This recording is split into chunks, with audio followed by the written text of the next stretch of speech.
우리가 읽은 본문의 말씀은 주님께서 회당에서 오른손 마른 자를 고치신 내용을 말씀하고 있습니다. 6절에 보시면 주님께서 회당에 들어가셔서 말씀을 가르치셨습니다. 말씀을 가르치시는데 그곳에 오른손 마른 사람이 있었다라고 말합니다. 여기 오른손이 말랐다고 했는데 이것이 어떤 상태인지는 모르겠습니다. 그러나 이 병자는 오른손을 쓸 수 없는 그런 상황이 되었습니다. 인간의 짐승과 다른 것은 무엇입니까? 짐승보다 뛰어난 것은 무엇입니까? 그것은 손을 사용한다는 거죠. 그런데 이 손이 말랐다고 하는 것은, 손을 사용할 수 없다라고 하는 것은 연약한 자가 되었다는 것을 말씀하고 있습니다.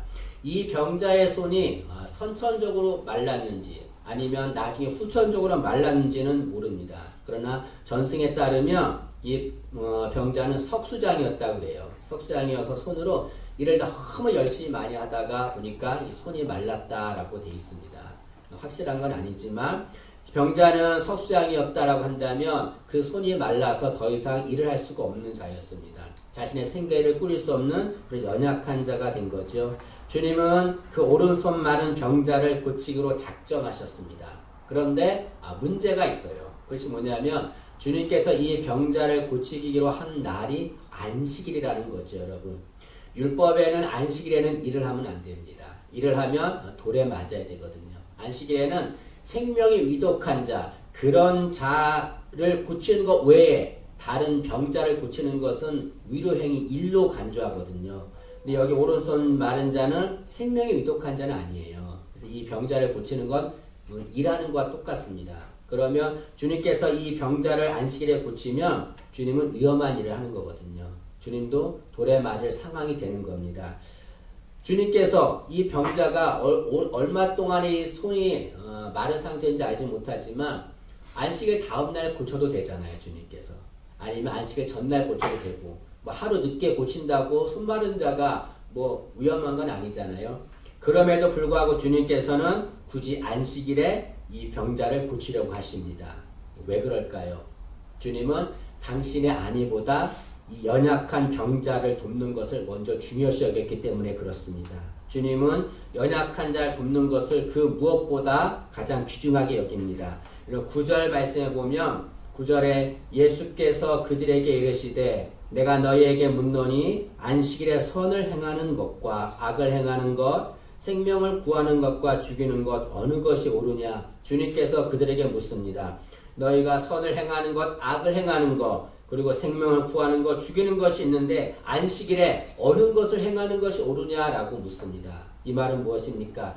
이 연약한 병자를 돕는 것이 선을 행하는 것이고 생명을 구하는 것이다, 그런 말이죠. 주님께서는 당신의 안위보다 이 연약한 병자를 고치고 그들을 살리는 것을 더 중요시 여겼습니다. 주님은 연약한 자에게 관심을 가지신 거죠. 여러분, 우리는 주님을 믿는 자들입니다. 주님의 자녀입니다. 그렇다면 우리도 마땅히 주님처럼 연약한 자에게 관심을 가져야 합니다. 그리고 성경은 고린도전서에 보니까 믿음, 소망, 사랑 이 세 가지는 영원할 것인데 그 중에 제일은 사랑이다 라고 말씀합니다. 이 말은 그만큼 우리 믿는 자들은 사랑을 실현해야 된다. 사랑을 실천해야 된다. 그런 말이죠. 그런데 지금의 현대 교회는 이 사랑을 빼고 그 자리에 구원을 집어넣습니다. 그래서 믿음, 소망, 구원 이 세 가지는 영원할 것인데 그 중에 제일은 구원이다 라고 말합니다. 그래서 교회에서는 구원만을 얘기해요. 구원받아야 된다, 구원받아야 된다. 그러다 보니까 이 사랑이 관심이 사라져 버립니다. 구원은 열심히 받으려고 노력해요. 사랑하려고 하지는 않습니다. 그러니까 여러분, 아무리 사랑을 많이 해도 아무리 구원을 받아도 사랑이 없는 구원은 아무런 의미가 없다고 할 수 있습니다. 중요한 것은 사랑을 하는 거죠. 연약한 자를 사랑하는 것, 그것이 정말 주님의 자녀가 해야 되는 줄 믿습니다. 여러분, 제가 이렇게 서 있는데요. 제가 넘어지지 않고 설 수 있는 것은 왜 그렇습니까? 제가 땅을 밟고 있기 때문에 그렇잖아요, 여러분. 땅이 있기 때문에 사람들은 땅에 관심을 갖지 않지만 내가 땅을 밟고 있기 때문에 내가 넘어지지 않고 서 있을 수 있는 겁니다. 우리는 연약한 자들에게 땅과 같은 자가 되어야 됩니다. 연약한 자들 지금 어디에 있냐면 낭떠러지에 있는 겁니다. 조금만 밀면 밑으로 떨어져 상처를 입거나 죽을 수밖에 없는 그런 자들입니다. 그런 연약한 자들을 위해서 우리가 그들에게 땅이 되어줘야 합니다. 그러면 그들이 아무리 낭떠러지 있어도 그들은 떨어지지 않는 거죠. 여러분, 연약한 자가 밟고 있는 땅, 큰 땅 아니어도 됩니다. 조그만한 땅, 그들이 밟을 수 있는 땅만 되주어도 그들은 상처받지 않습니다. 여러분, 우리는 연약한 자를 위해서 땅이 되는 자가 되기를 원합니다. 알아주지 않아도, 보이지 않아도 연약한 자를 선신하는 우리가 되기를 간절히 소망합니다. 주님께서는 이 병자를 고치기로 작정하시고 이를 치유하셨습니다. 10절 말씀 하반절에 보니까 그리함에 그 손이 회복된지라. 주님께서 이 병자를 고치셔서 병자의 손이 회복되었다. 전과 똑같이 되었다. 그렇게 말씀하고 있습니다. 그런데 여기 보면 그 손이 회복된지라 그 앞에 그리함에 라고 하는 말이 있습니다. 병자가 그리했기 때문에 그의 손이 회복되었다. 그런 말이죠. 그러면 병자가 어떤 행동을 했기 때문에 그 손이 회복되었는지 그걸 생각해 보고자 합니다. 두 가지를 생각해 보겠습니다. 첫째로 병자가 어떻게 했길래 그 손이 회복되었냐면 병자는 자신의 연약함을 주님께 드러냈기 때문에 그의 손이 회복되었습니다. 주님은 병자를 치유하실 때 병자에게 직접 가서 치유하지 않았어요. 주님께서 뭐라고 하셨냐면 8절에 보니까 병자에게 일어나 한가운데 서라 라고 말씀했습니다. 일어나 한가운데 서라 라고 하는 말은 너의 연약함을 사람들에게 드러내라 그런 말입니다. 여러분, 병자는 거기에 많은 사람들이 있었을 텐데 그 자리에 일어서면 모든 사람들이 자신이 병자임을 다 알게 되잖아요. 자신이 병자임을 드러내게 됩니다. 또 10절 말씀에 주님은 병자에게 네 손을 내밀라 라고 말씀합니다.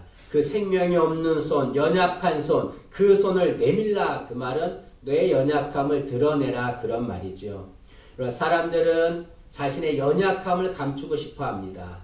대신에 자신의 강한 것을 드러내고 싶어 하지요. 누군가가 너의 연약함, 나의 연약함을 드러내려고 하면 그것엔 심한 거부 반응을 일으킵니다. 많은 사람들은 자신의 연약함을 드러내려 하지 않아요. 심지어는 주님에게도 자신의 연약함을 드러내지 않으려 합니다. 연약함을 감추려 합니다.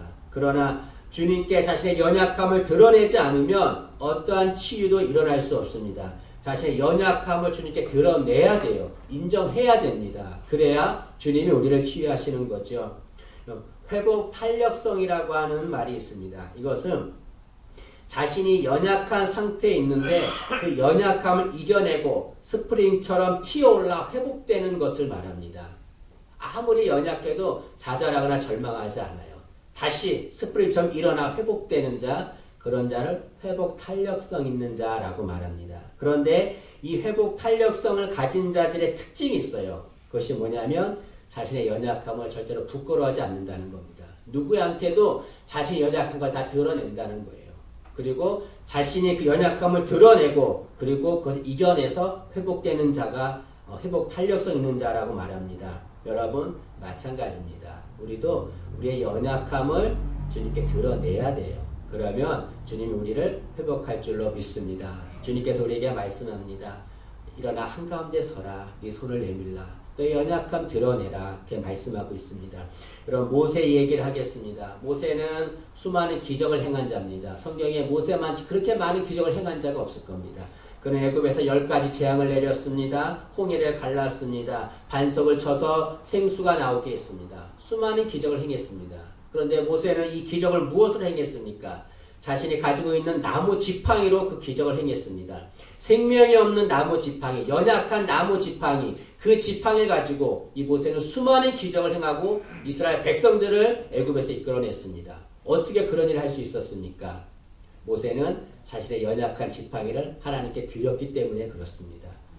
모세는 하나님이 부르실 때 자신의 연약함을 고백했습니다. 그리고 지팡이를 하나님께 드리자 그 지팡이가 어떤 지팡이가 되었냐면 하나님의 지팡이가 되었습니다. 그래서 모세가 하나님 만나고 난 후부터 모세의 지팡이는 하나님의 지팡이라고 표현하고 있습니다. 여러분, 모세가 자신의 연약한 지팡이를 하나님께 드렸기 때문에 수많은 기적을 이끌고 이스라엘 백성들을 구원했던 것처럼 우리도 우리의 연약함을 주님께 드려야 돼요.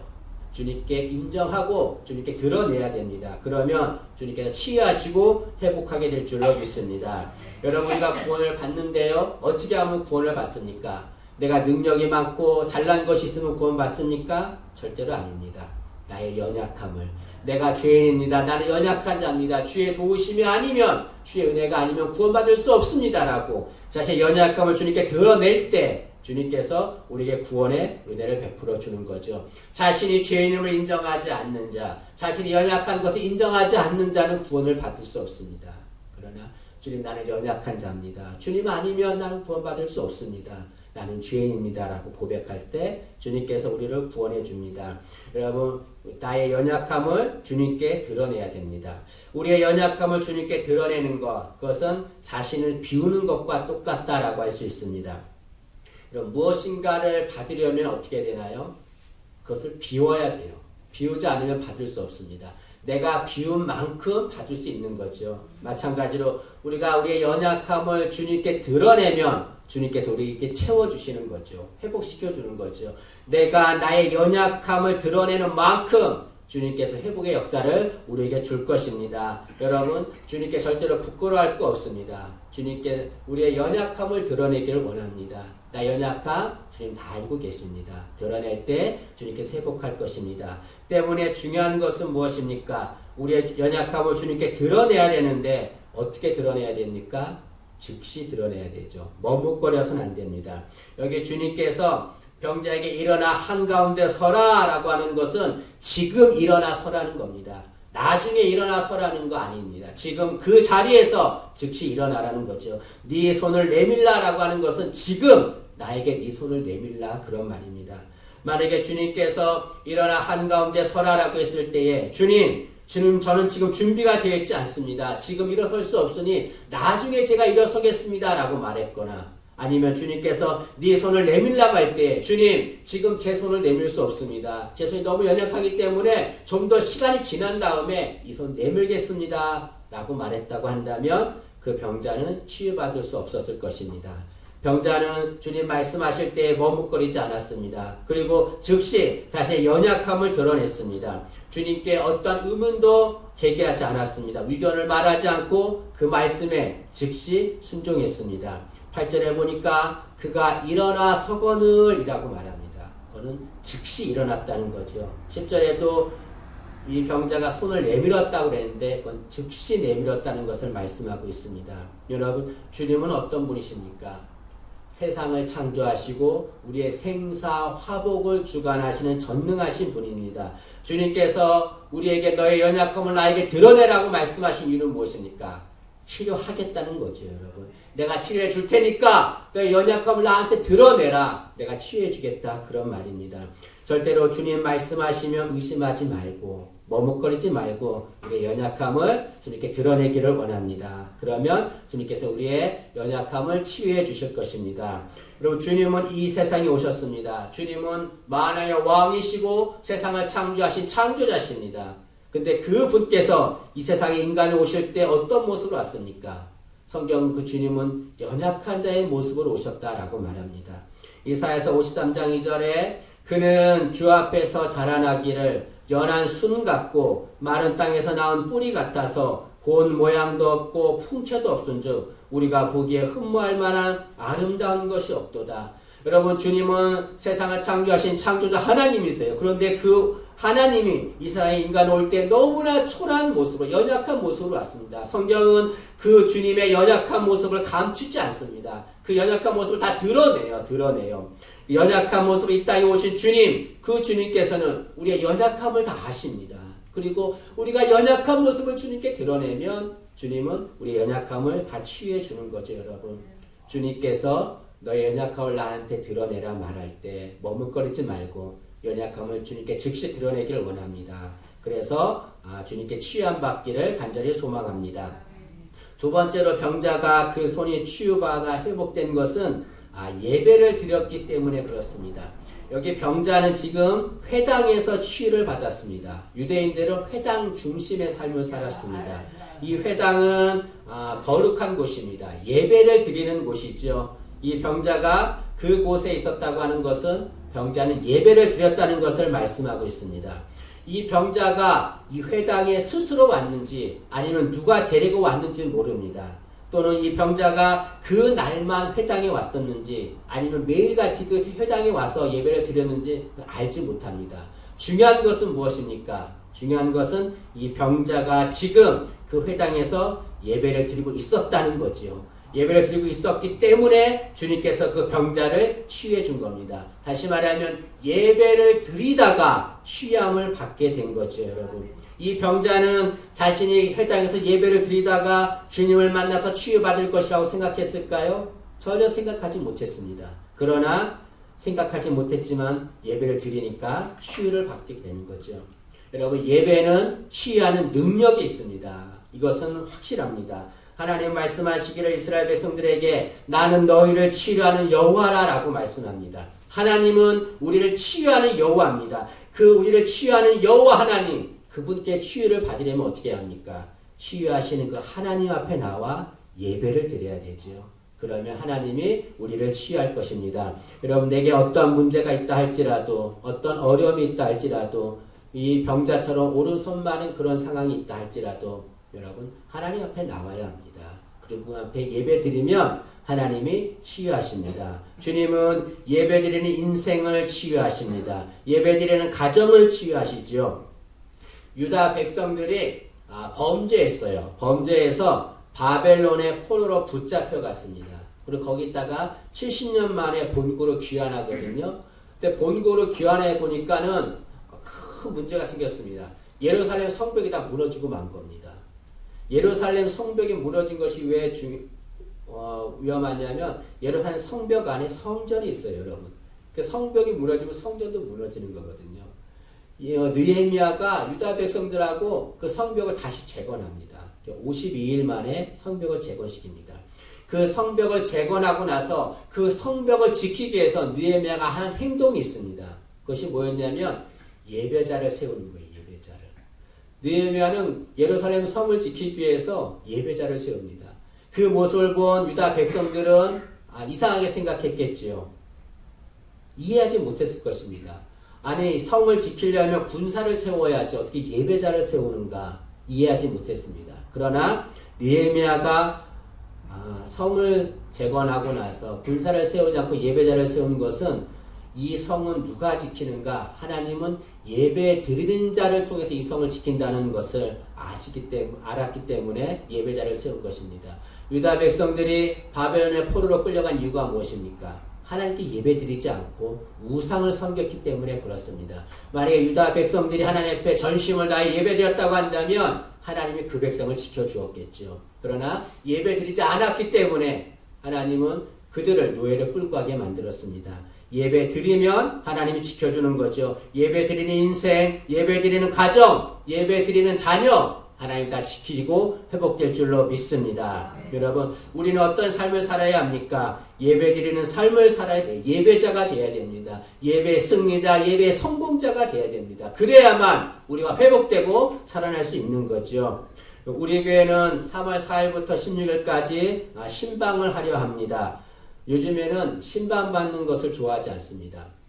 목사님, 그냥 교회 열심히 다닐 테니까 우리 교회 오지 마세요. 우리 교회 있는 모습 우리 집에 있는 모습 보여주기 싫습니다. 신방하지 마세요. 라고 말합니다. 그럼에도 불구하고 신방을 하려 합니다. 그 이유는 1년에 한 번만이라도 그 가정에 가서 예배를 드려주고 축복해주고 싶어서 그렇습니다.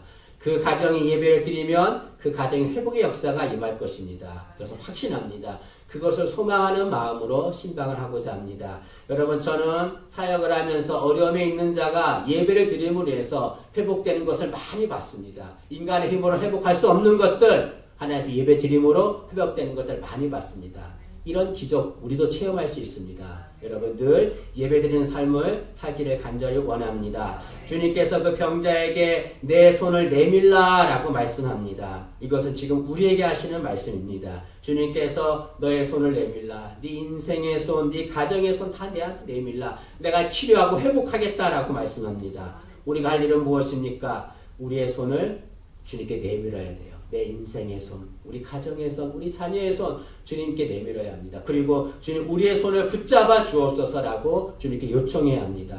그러면 주님께서 우리의 손을 붙잡아 줄 줄로 믿습니다. 여러분, 복음성가 중에 주님이여 이 손을 꼭 잡고 가소서라고 하는 복음성가가 있습니다. 이 찬양을, 이 복음성가를 부르면 마음에 큰 위로가 됩니다. 주님, 나는 연약하고 나약합니다. 내 손이 오른손 마른 자와 같은 손입니다. 주님, 내 손 붙잡아 주시면 내 손 치유될 수 있습니다. 회복될 수 있습니다. 그런 마음이 있습니다.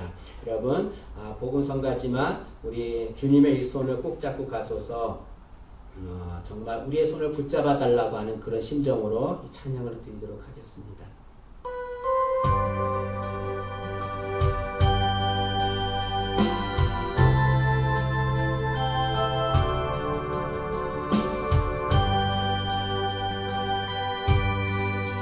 주님이여 이 손을 꼭 잡고 가소서.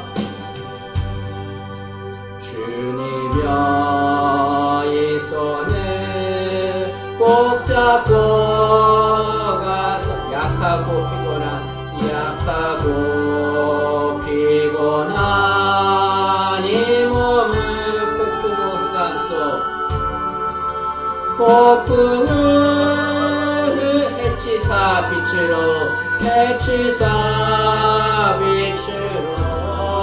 손잡고 날 인도하소서.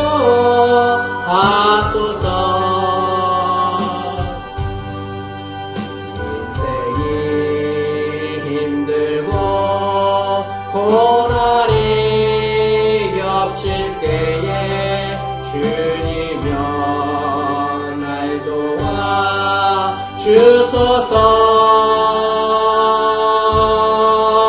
외치는 이 소리 귀 기울이시사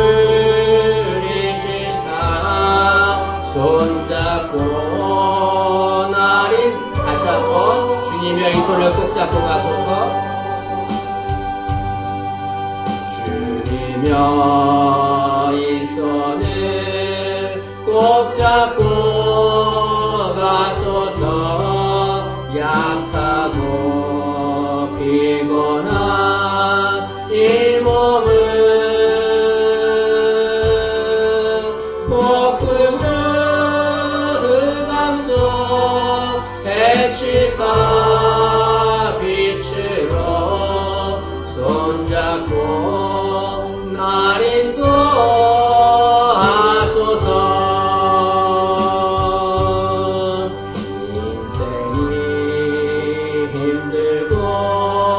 고난이 겹칠 때에 주님여 날 도와 주소서.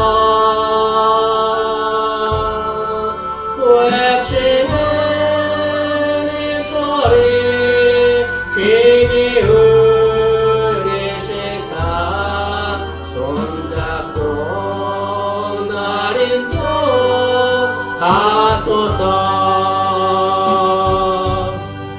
주님께 우리의 손을 내밀어야 합니다. 주님께서 우리의 손을 붙잡아 주시고 우리 인생, 우리 가정 주님께서 회복시켜 줄 줄로 믿습니다. 기도하겠습니다. 살아계신 하나님 아버지, 오른손 마른 자 주님 만나서 그 손이 회복되었다고 했습니다. 우리의 오른손이 말라 있습니다. 우리 인생의 손, 가정의 손이 말라 있습니다. 주님만이 회복시킬 수 있음을 믿사오니 주여 회복시켜 주시기를 간절히 소원하며 기도합니다. 우리 손을 주님께 내밉니다. 우리 손을 붙잡아 주옵소서. 회복되는 은혜가 임하게 도와 주옵소서. 감사드리며 예수님의 이름으로 기도합니다. 아멘.